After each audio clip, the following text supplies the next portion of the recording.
Hi, everybody. Welcome back. This is the Masked Boomers. I'm Ward, and this is, I thought you were introducing me. well, you get to say your own name. Ice cream soda.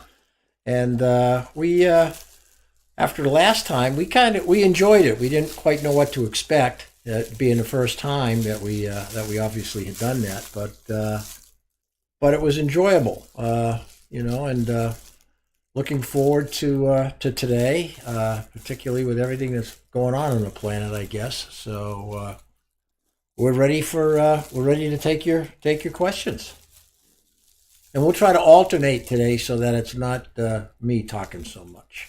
So we'll ice cream soda can start. I'll read the questions, and then we'll alternate answers.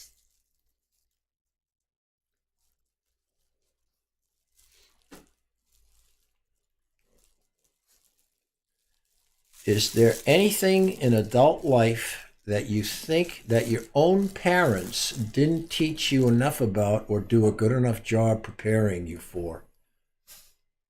You want to start with that, but I'm gonna take a crack at that one too. Got a lot of baggage there. Yeah, that's yeah, I would have to say that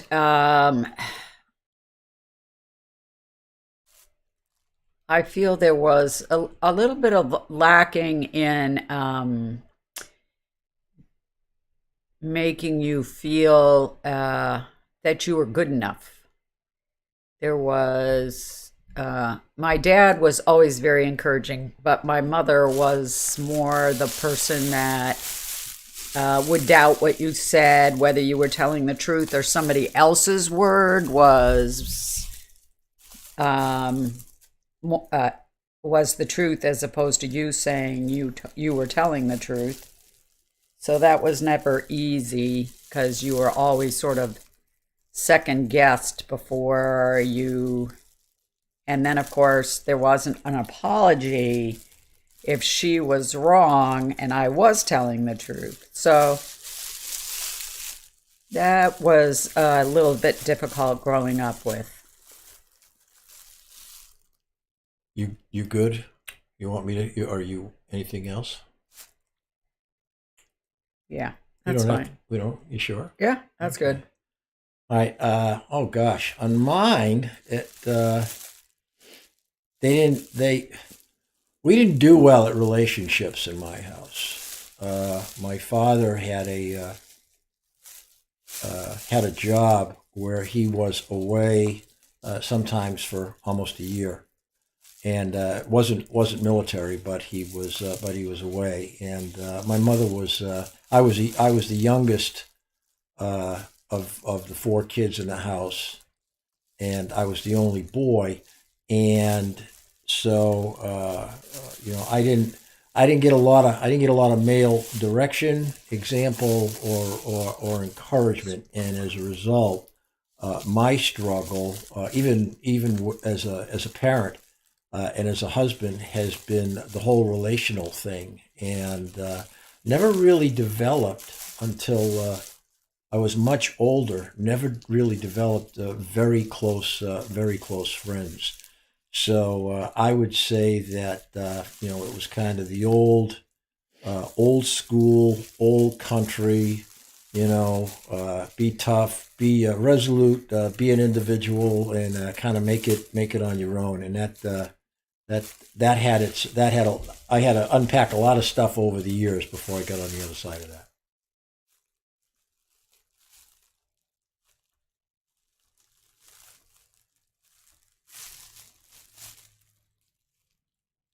If you could bring three items on a deserted island, what would they be and why? Well, the first thing that I would bring now, at this stage, having learned so much about it, is I would bring a Bible with me, because if I could only bring one book, that would be the one. Ooh, Items. yeah, items. Well, that's one item. Now I'm going to go Right. for another item. I guess I guess something that would be a perpetual way to start a fire, maybe a magnifying glass, so I could at least build a fire without having to do the old two sticks together.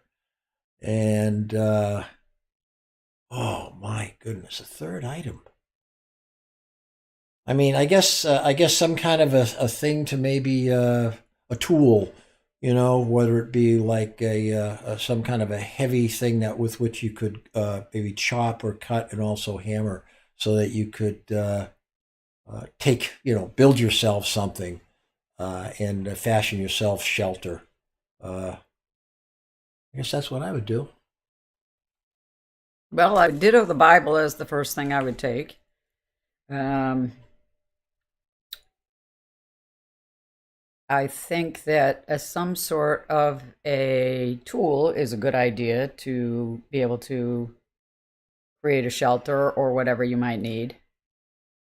And my next thing, I guess, would be water or something that can treat water into drinkable water. Ah, that's good. Okay. I probably could say a deserted island, depending upon how deserted animals are not. Maybe You can some kind always of a get weapon. fish, Yeah, fish. Yeah, so you can create weapons if you have the tool. I suppose.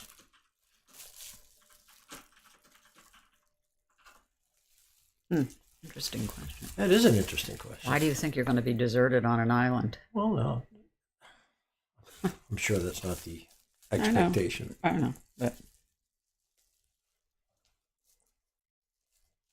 Why is racist or nationalist humor so hilarious? If you don't think it is, say that as well. race. You're the first one on that. Either racist humor nationalist. or nationalist humor. If you can't laugh at yourselves, then you really got issues. I think with all that's going on, you've got to find the humor in some of this, or you'll absolutely go out of your mind. Well, and a lot of it's funny, no matter which side of this stuff you're on, because it's usually true. And all the funniest comics and the funniest comedians have a way of just talking about real life. And you're right. If you can't have a sense of humor about it, man, just what a lousy life it'll be. Some of what people say is just so out there. Yeah, and when it says humor and it says hilarious, that makes me think that there's it's said that way. Yeah. And that's what the intent is. And I think when you're thinking that way, that's how the delivery comes off. But if you're being a jerk, what's the phrase I used to use? It finds a way of oozing out of you. And so if it's funny, it's funny.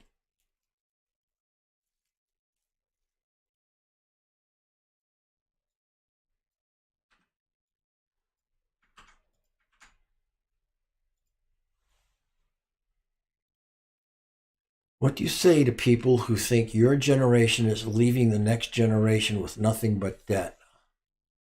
I say that you're absolutely right, and it's one of the biggest issues. And it didn't start just with our generation. It started with the generation even I think a little bit before us. I'm not sure who the last. Wasn't it Eisenhower, the last president it that might have had been no debt? Yeah, might have been the last president who balanced the budget, and that was that was like the year we were born, way back there, or right around those years, and so everyone has done nothing, and it's accelerating. But I say to them that what do you say to people? I mean, they're right, they're accurate, and I guess it's never too late to start doing the right thing, but starting to chop all the garbage and waste that goes on is the thing that would have to start to do. But I'd say they're right. We're destroying it. We're making it almost impossible, if we haven't already, for them to be able to survive with the debt burden. Yep. People are going to have to go without.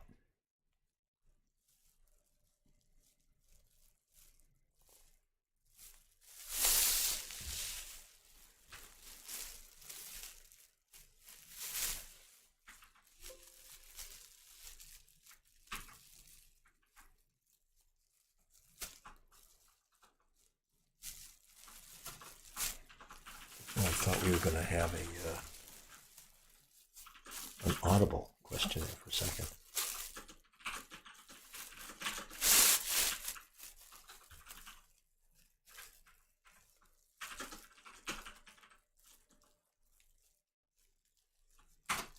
Good questions today.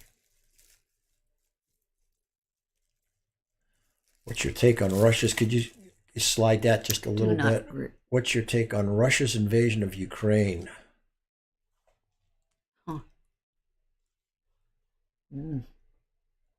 I don't know enough about it. That was your question. I don't know enough about it. I can't make an intelligent assessment of what is going on. So, well, I mean, it's hard for me to conceive of a good reason that they're taking over Ukraine completely. And I'm torn, and I'm torn because you realize how much what we get in the media just feeds us whatever perspective they want to, and the prevailing perspective is obviously, as it has been in the United States since we were little kids, and the original Cold War, thinking back to the John F. Kennedy and Khrushchev and Cuban Missile Crisis days, Russia bad. But there's a couple perspectives on it, and people may or may not understand this. I'm not agreeing that Russia necessarily had a great reason has a reason to invade Ukraine, but like a thing we lived through as kids, the Cuban Missile Crisis, which was when Khrushchev put ballistic missiles in Cuba 90 miles off our coast. And at that time, even as little kids, we were in school, we were practicing nuclear bomb drills where you'd go and hide under your desk. I mean, as crazy as all that sounds. But if I think back on it, the fear was that here's this enemy, perceived brutal enemy, that now has weapons right there next to us. If I take that same thought process and I say, okay, what do the Russian people think about NATO, United States, putting serious weapons right on their border of Ukraine? If Ukraine was, as everyone is saying, oh, we should, people are saying we should admit them to the NATO, or we should protect them as if they were. Logically, I can see them reacting the same way we would, saying, I don't want that there. That's a danger. That's a threat. And I got to believe that every media in every country is feeding their people the stuff they want them to believe. And that leaves me in real question about the believability of any of the stuff that we hear from either side. I know that that's not a non-answer. I mean, it's like I just really doubt that anybody's telling us the truth. So I don't know what to believe.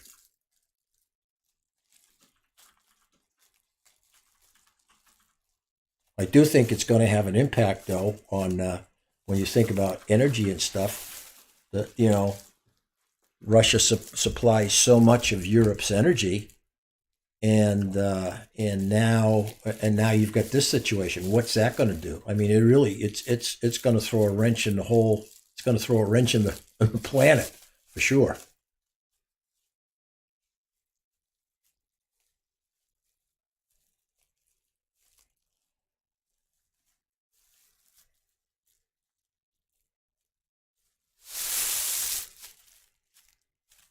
We might be sleeping on those meds. True.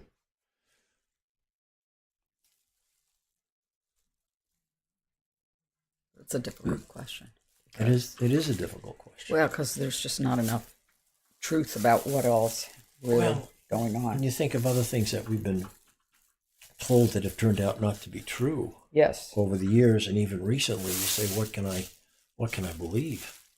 And Mhm. there's people a lot smarter than me and us who are managing that whole process. So who knows what they're feeding us.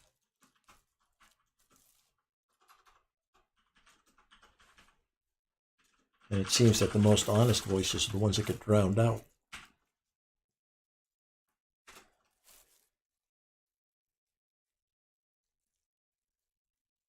Ice cream soda. What am I making? Yeah. Well, this is they're mats for the homeless, made out of plastic bags that have been cut up and rolled into balls that are very similar to a roll of yarn. And they call it plarn as a way to describe it. But eventually it will be given to a homeless person to sleep on, and it will be theirs to do with as they please. So what does it do? It insulates them from the cold. Oh, just if they're lying on a floor or if they're outside lying in the cold, then yeah, it just makes it, doesn't do anything for warmth. It just makes it more comfortable. Okay. It actually is pretty comfortable when you lay on it.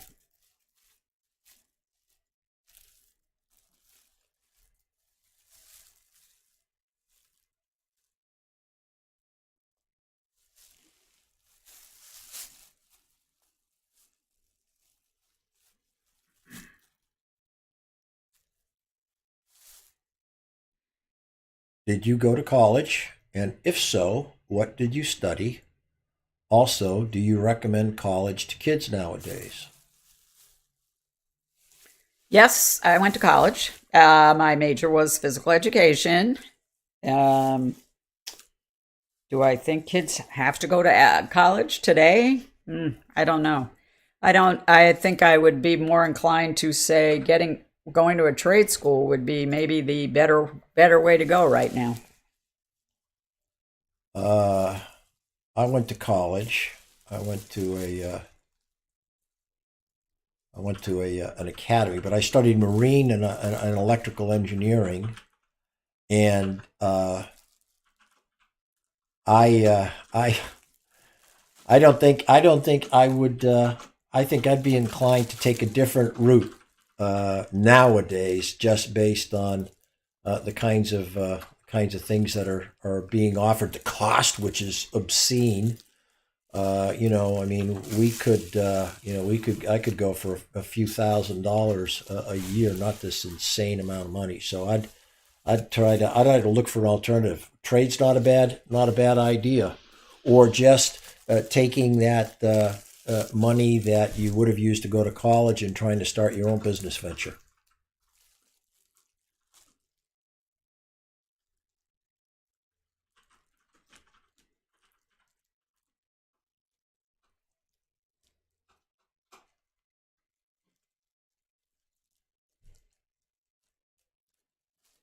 All right, we're gonna take a short break if it's a little warm, and we'll be back in about 5 minutes. Thanks.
Okay, so We're back. we were talking. Yeah, we were talking about the Ukraine. What do you think? What do you think about all that? What's going on? I haven't been informed enough about it. I haven't been in front of the TV at all lately, or even on my phone. So I don't know what exactly is being reported or not being reported. Well, just taking just the general thing of okay, Russia's invaded Ukraine. What do you think? Well, I feel for the people because they're the ones that are going to have all the consequences. It's Well, always the people that suffer. absolutely. Well, the other thing is, assuming what I heard is accurate, or read was accurate, more appropriately was that in the past when Putin has, like when he invaded, I guess, Crimea, when they annexed that, and when they've sent troops in the Middle East, like to Syria and stuff like that, the word was that he usually attacked civilian areas, strongholds as well, and he really inflicted damage on the population, which you know, in this case, supposedly most of the at least all the initial targets were supposedly all like military value or communications, all the stuff, like I guess they call it like command and control stuff, things where you can affect communications and everything else, and which doesn't make it better, it just makes it different. So so you're trying to figure out, you know. I mean, I don't know. I mean, he keeps talking about it like, "Hey, you're coming back to the motherland," to these people, and I don't know if he expects that the people, the Ukrainians, are going to say, "Oh, great, we're so glad you invaded us." I don't know. I don't know. Well, if your freedom is taken away, not so much. You're not free to live the life that you've been living, and now you're under some different leadership, then everything changes. Yeah, we know that. Right. We're experiencing that. So is Canada. Yeah, for sure. I can't.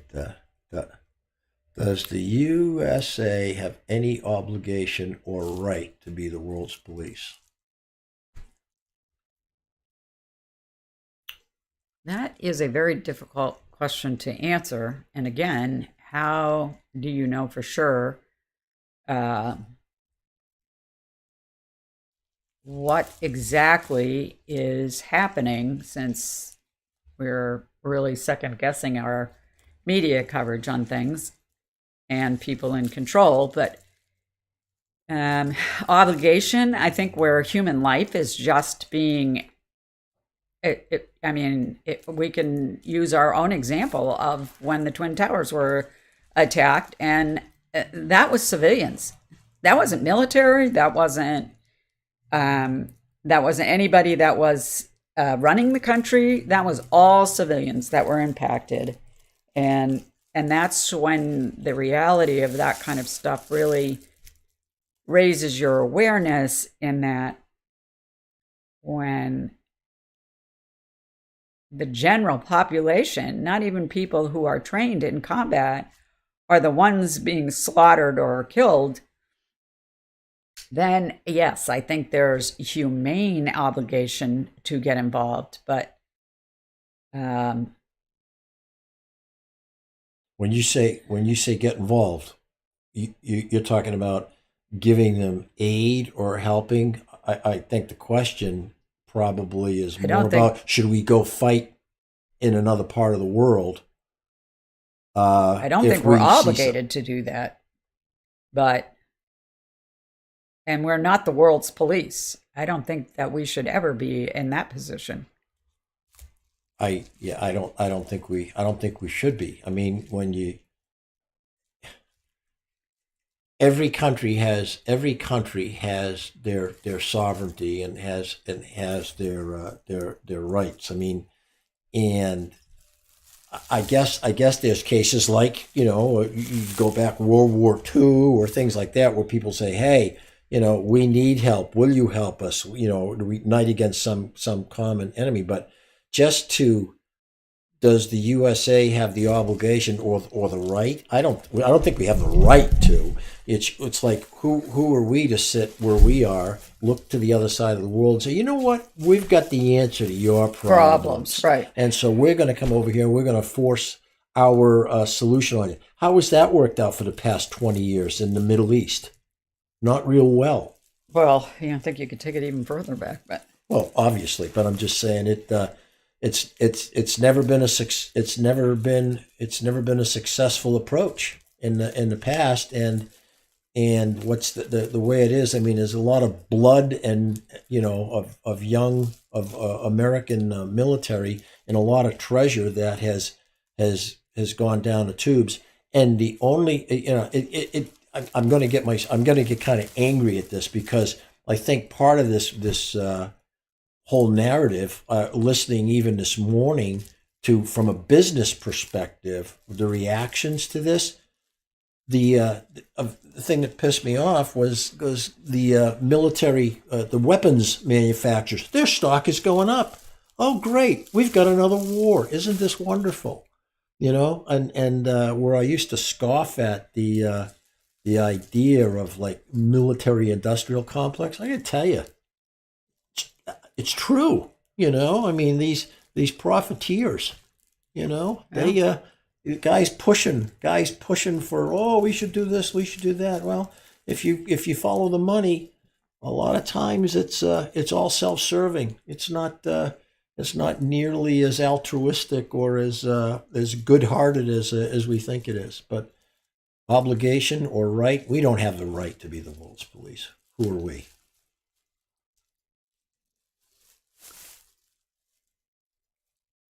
No, it really does get you angry I know. when you think of what we've done. yeah.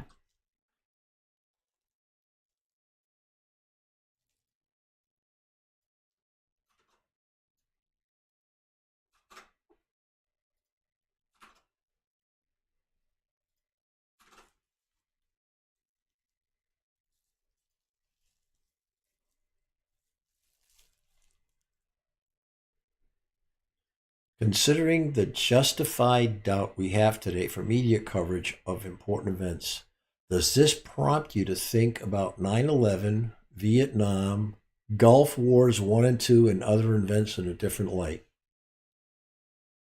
Yes, absolutely. I wholeheartedly agree. Yeah, it's not nearly as certain as we thought it was, or as sure, or as clear. And I think, in light of what I just said, there's people that benefit from this stuff and Always. want it, Yeah. and that includes that includes leadership and people in authority and More of in those a people lot than of we think. countries. What's that? More of those people than we realize. Oh, yeah, absolutely. Yeah, there's. I mean, when you look across all those events that are listed there, the thing that strikes me is how many of our political leaders Just let us into these are things. still there, have been there for virtually all of those things, True. or 30 years worth or 40 years worth. Way too many. And so these things happen time after time after time after time, and nobody ever seems to learn anything from them. And yet these people are there, and they always seem to come out on top, as it were. They all Well, they're not the ones that all are affected profited. by it. Huh? Yeah. Yeah, they're not affected by it. Well, they are, but only in good ways to them.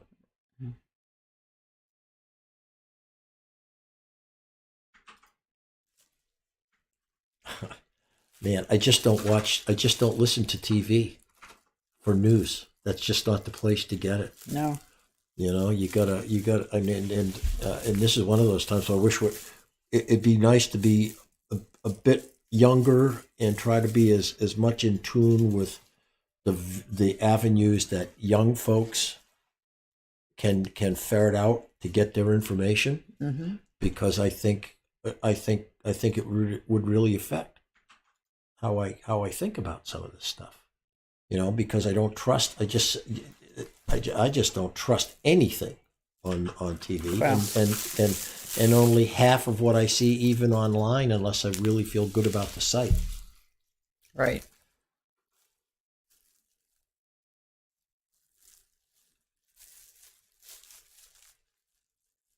How did you all? It's not did you see Vietnam veterans treated?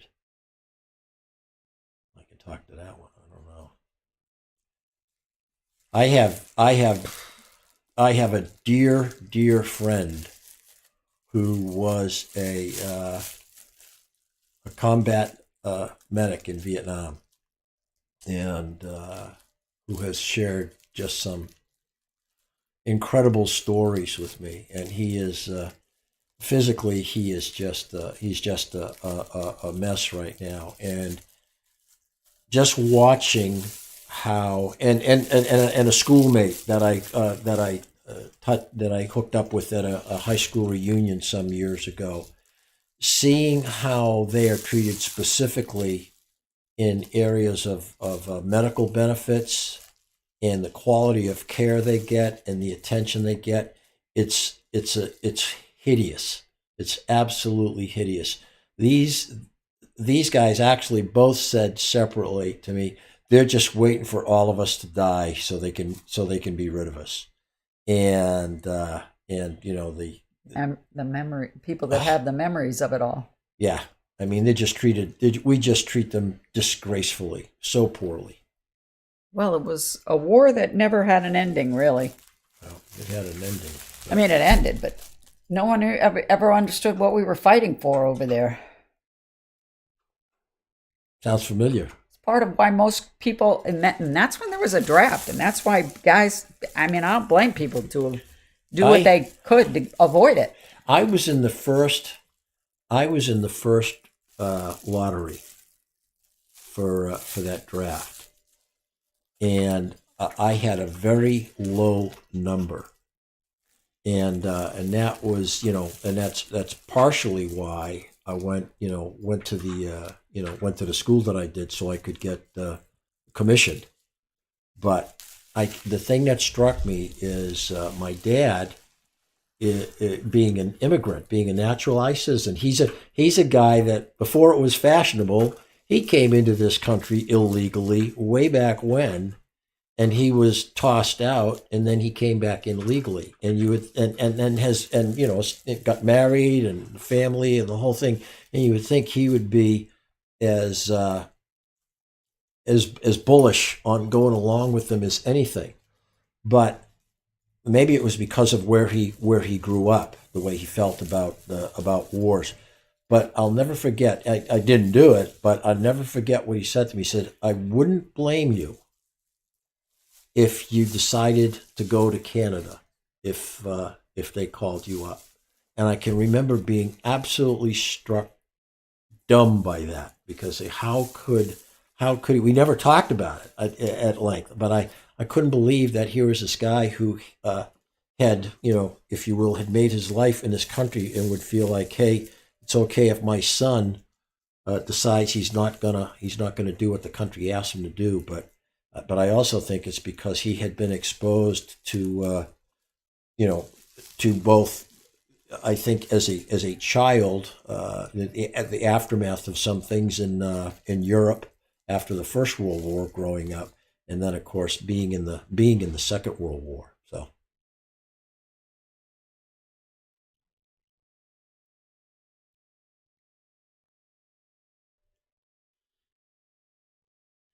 seeing as how inflation is crazy high, interest rates. Oh, by the way, I should add to everybody, The reason that I'm the guy reading all the questions and not ice cream soda is because her glasses don't fit over her headgear.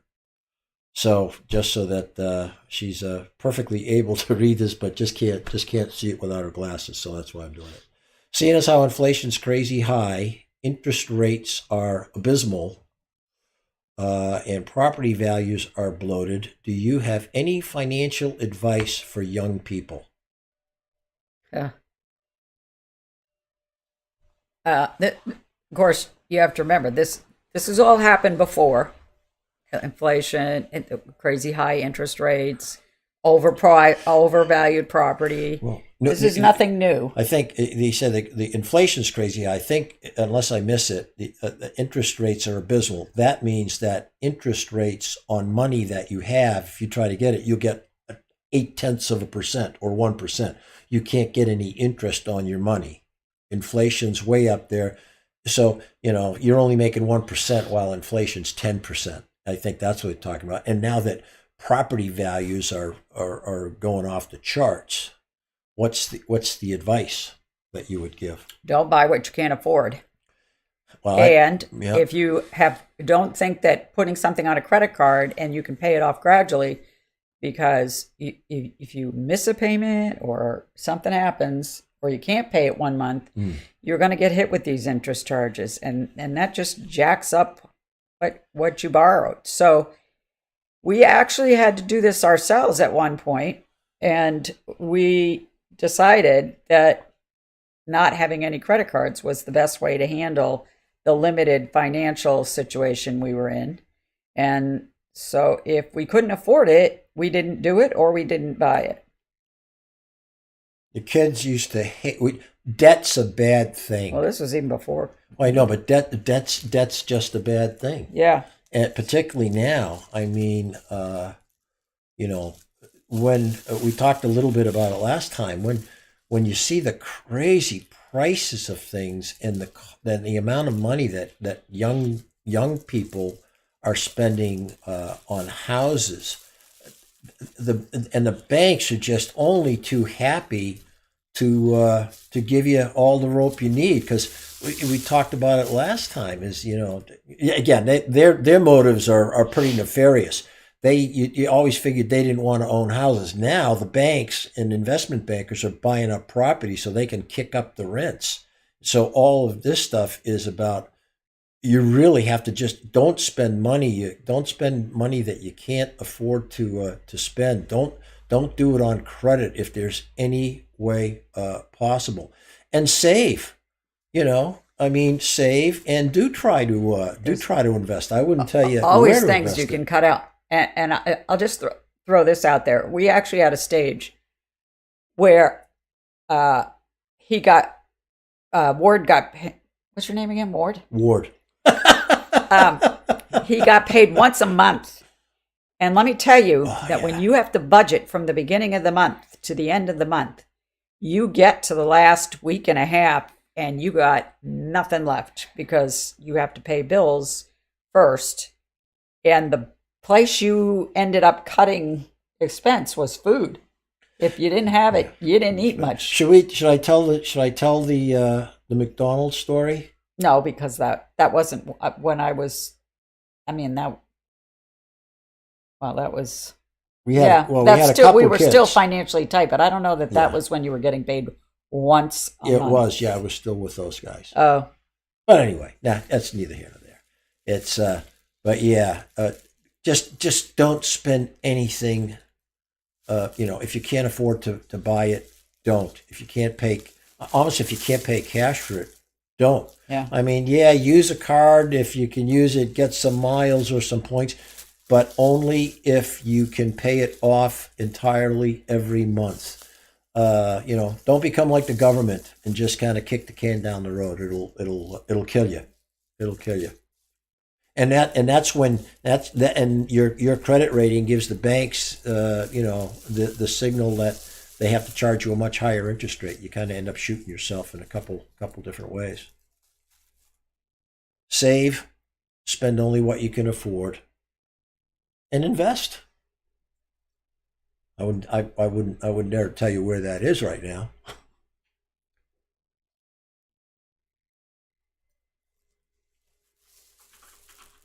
got to save at least 20% of your I don't income. know if you can invest. It's pretty risky right now. Well, yeah. I mean, but that's coming from where we're at. There's no known. There's no. No guarantees No anymore. guaranteed well, investment. And that's really what the question Not was even in about, your because house. you can't at one point when things were expensive, we could at least go and get like a CD or something and get 5 or 6 or 7%. You can't do any of that stuff now. The Right. interest, that's what he meant by the interest rates are so abysmal. Yeah. You get nothing. You lose ground.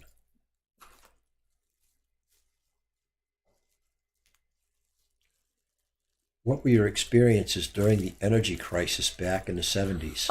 Oh, jeez. Go ahead.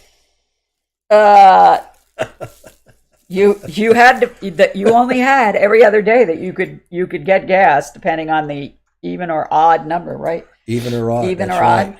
Yeah. And so if you needed gas, you were doomed. You might as well take a book. You were going to sit in line, For and hours. those lines Yeah. wrapped around streets, down alleys, whatever. I was a salesman at the time, so I had it was great. I could wait in line any day because I had a special letter that entitled me to get gas any day.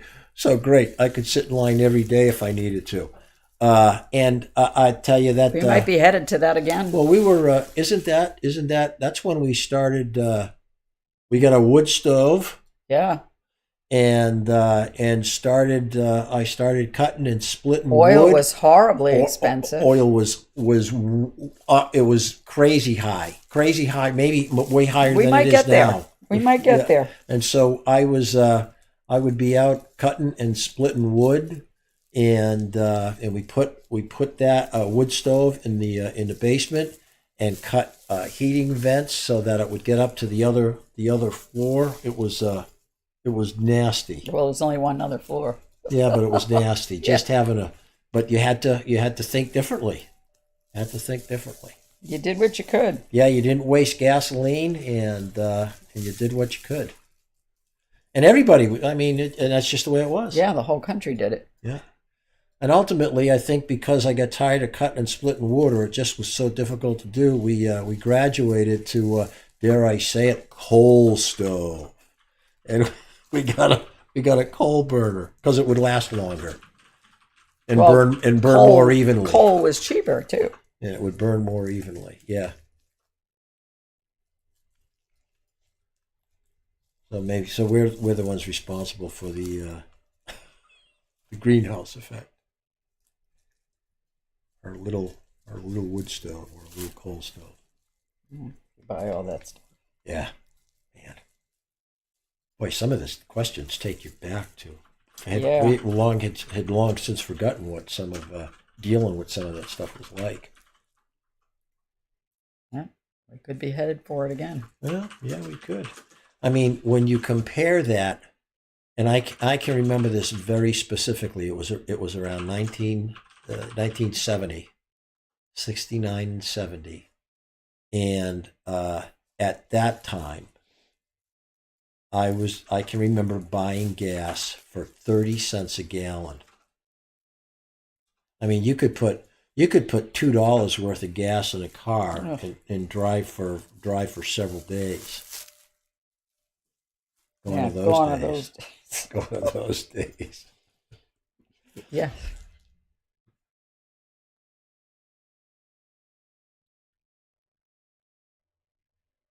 What are some of your favorite times you've had that led to life lessons?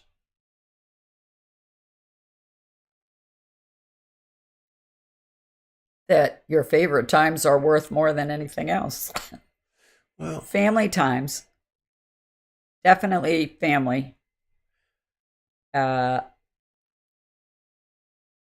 Which leads you to that family is important. Those family ties, those family connections are really what are going to get you through life. this one kind of throws me off. What are your favorite times that have led to life lessons? There's a buddy of mine that we used to get together, once a week and just have a breakfast together and just talk. And And I once said to him, I never learned anything from a good thing that happened to me. And I have to say that when I was younger, um, before family or just starting out, I didn't appreciate what those good things were, and the lessons that I learned were because I did something really really stupid or bad or got hurt in some way, shape, or form. Well, I'll never do that again. That's how I learned too many of my lessons. But again, once as soda ice cream soda has said that once family, you found just how important it is and how you can't get any of that time back. I would like, unlike the unsure financial advice you asked, what would one of those questions be? On this side, it would be, maintain your friendships with the people that you love and that you care for. Work at them, invest in them. Don't let them grow cold, and really do invest in your family and in those folks around you.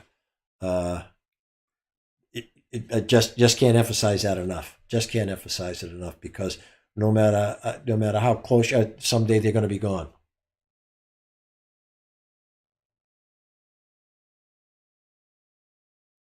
So yeah, we still do family things, which are our favorite, right? Right.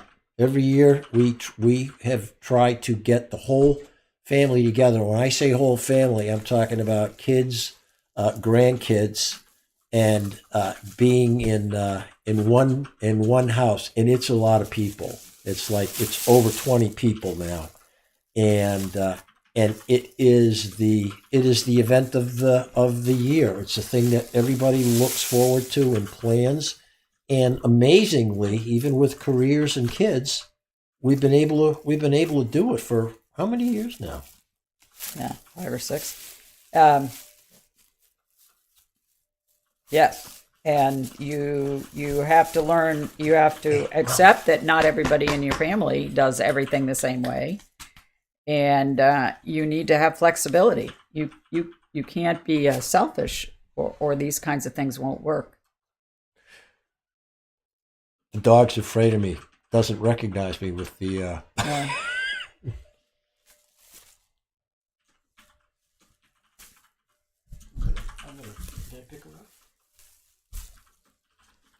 This is the kind of dog that boomers have at our age. We used to have what? Elk hounds. I'll put her down. Yeah, you gotta have a dog you can pick up at this age. True. Low maintenance. Low maintenance. Okay, yeah, she's ready to shake it.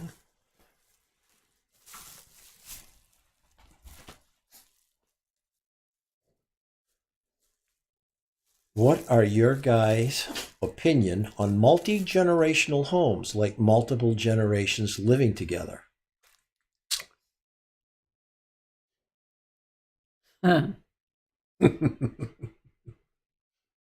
Uh, if it works, great. It, I think that it's got to be in a way that everybody's got private quarters somehow.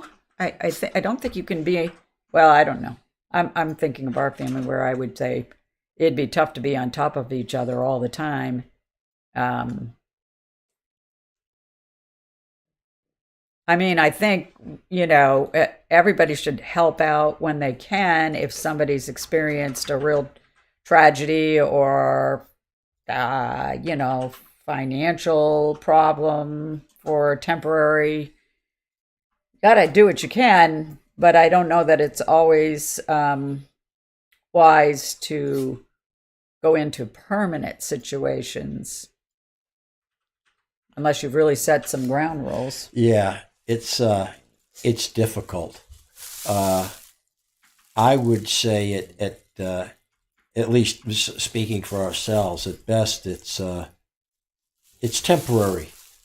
as need dictates, you do it, to help out.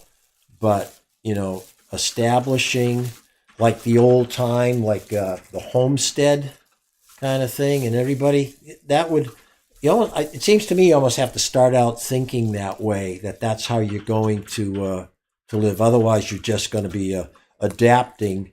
And depending upon when it happens, everybody has, whether you're old or young or single, married, whatever, you have your routines and the things, that behaviors and habits and likes and dislikes that are ingrained, and you throw those all into a common living area or common living conditions.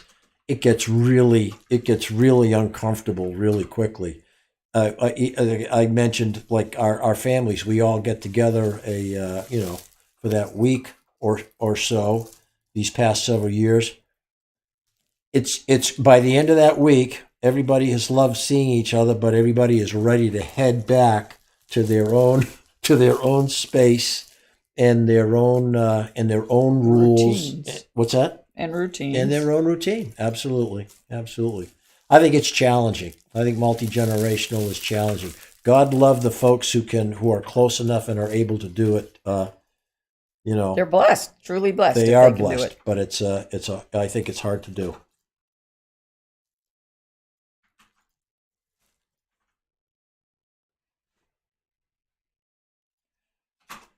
The dog is comfortable.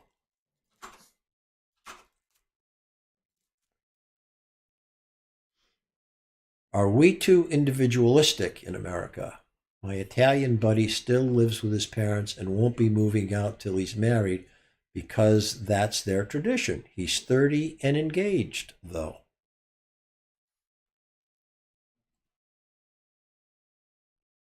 Hmm.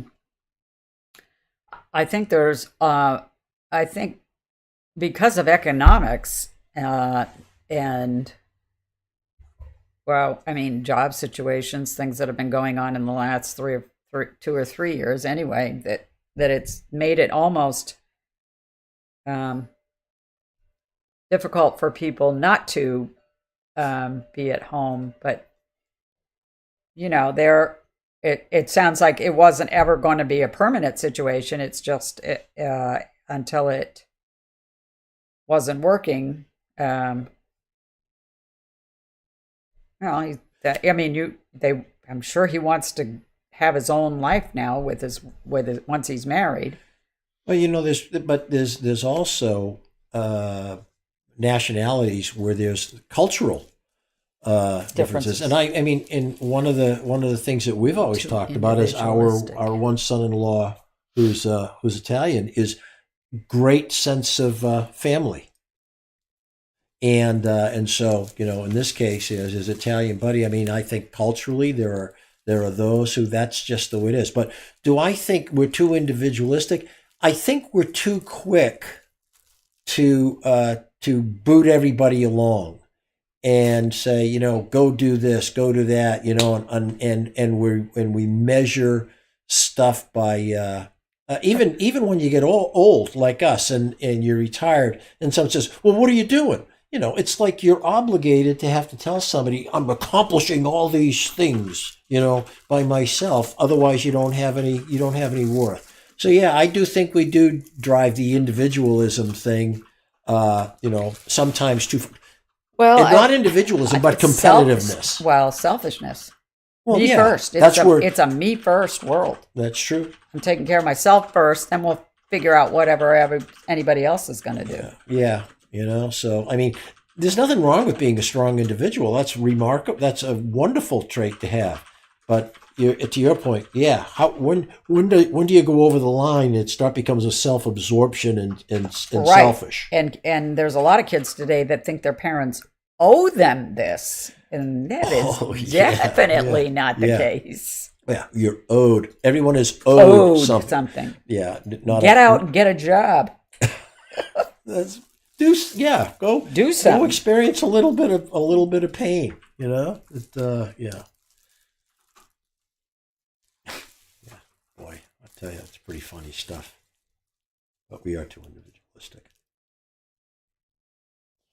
Yeah, that's a We are polite way of really, saying selfish. folks. That those of you who have donated, we are, you know, we just enjoying this show. We hope it's helpful.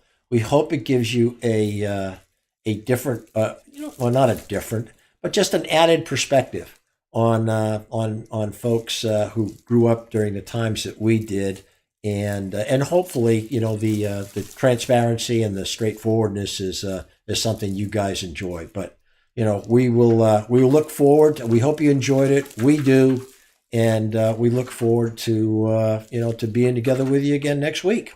So thanks very much. Thanks for stopping in. Thanks for stopping in. uh.